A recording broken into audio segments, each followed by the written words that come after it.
In religion Islam there are many prophecies about the future of the world.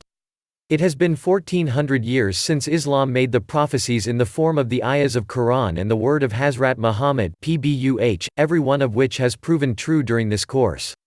With the successful coming to life of all the prophecies, one can easily assume that whatever else has Islam forecasted of the future in general and the end of days in particular will also come to pass, one of which is the renowned forecasting about Dajjal or the Antichrist.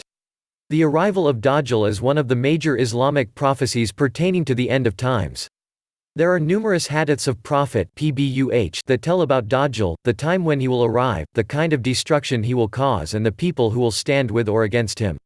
The lines below the arrival of Dajjal as per the hadiths of Prophet Muhammad (pbuh). The greatest fitna. Hazrat Imran bin Hussein narrates one of the sayings of Prophet Muhammad (pbuh) pertaining to Dajjal in the following way. I heard Rasulullah (pbuh) saying, since the birth of Adam as till the advent of Qiyamah there is no fitna much greater that of Dajjal. From this ayah it is clear that Dajjal will be the greatest fitna that the world has ever witnessed since the arrival of Adam and the beginning of human race. Now the word fitna used in this hadith can be inferred to have two connotations, the first one which refers the evil meaning of fitna and the second one which refers to the test or trial meaning of fitna.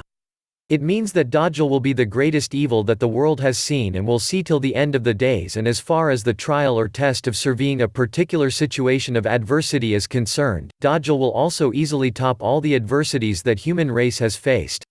Therefore, in all its sense, the arrival of Dajjal will be the greatest fitna faced by humanity. Signs of arrival. In another hadith, Prophet Muhammad (pbuh) gave the major signs that will surface pertaining to the arrival of Dajjal. The hadith is as follows. There will be 3 hard years before the Dajjal. During them, people will be stricken by a great famine. In the first year, Allah will command the sky to without a third of its rain, and the earth to withhold a third of its produce. In the second year, Allah will command the sky to withhold 2/3 of its rain, and the earth to withhold 2/3 of its produce. In the third year, Allah will command the sky to withhold all of its rain, and it will not rain a single drop of rain. He will command the earth to withhold all of its produce and no plant will grow. All hoofed animals will perish except that which Allah wills. Prophet (pbuh) was asked, what sustains people during that time?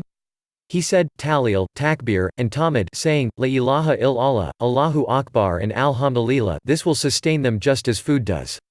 Jami. From this hadith, a variety of things become clear pertaining to arrival of Dajjal. The first thing is that before the arrival of Dajjal the time will be a famine and the whole world would have experienced a famine of 3 years, the severity of which would increase with the passage of time, and in the third year it would be at its peak with no rain and no food. The second thing that can be inferred from this ayah pertaining to Dajjal is the way he is going to rule over people and manipulate them. The way he is going to rule over people can be inferred from the cure which Prophet (pbuh) described in this hadith for keeping the body full in the time of famine. Firstly, the food is in Tahleel, which means there is no God but Allah. It means that after the famine-stricken years, Dajjal will come to people and would pose as a god, and thus, the evildoers will resort to his lordship, which will ward the effects of famine for them, whereas those who are righteous will take resort in Tahleel and will not accept his lordship, and Allah will provide for them. Secondly, the righteous in the famine will resort to takbir, which means saying Allah is the greatest. Dajjal will strike people with all his might, and those who are weak in faith or do not believe will submit to him and regard him as the greatest, whereas, the righteous will know that only Allah is the greatest and there is none who could stand against him. Thirdly, the righteous will resort to Tahmid, which means praising Allah Almighty. Those who are weak in faith or do not have it at all, when they will see the menace and might of Dajjal they will grow weary of their faith and they might turn towards Dajjal and praise him to keep them safe from all the troubles and devastation. On the other hand, those who believe in Allah will stand firm against Dajjal and will consider all this a test of their faith, and for this test, they will remain grateful to Allah. Protection from the menace. Although the performing of Tahleel, Takbir and Tahmid will help a Muslim get through the hard days of famine upon the arrival of Dajjal, however, whilst doing that a Muslim must also constantly seek the protection and help of Allah Almighty when it comes to fighting one of the greatest evils of the world. In order to take refuge from the menace of Dajjal, a Muslim must consider reciting the following dua, which is also a hadith of Prophet Muhammad (pbuh). O Allah! I seek your protection from the torture of hell, and I seek your protection from the torture of the grave, and I seek refuge with you from the mischief of life and death, and I seek your protection from the mischief of Dajjal pretending as Messiah. Bukhari. Thus, like all other menaces and troubles in life, a Muslim must also remember the menace of Dajjal and seek protection of Allah Almighty from it. Dajjal is the greatest evil, therefore, there is no denying the fact that only Allah can help a person survive that period, therefore, only He should be invoked for help. Conclusion. In a nutshell, the arrival of Dajjal will be one of the greatest tests of humans in general and Muslims in particular.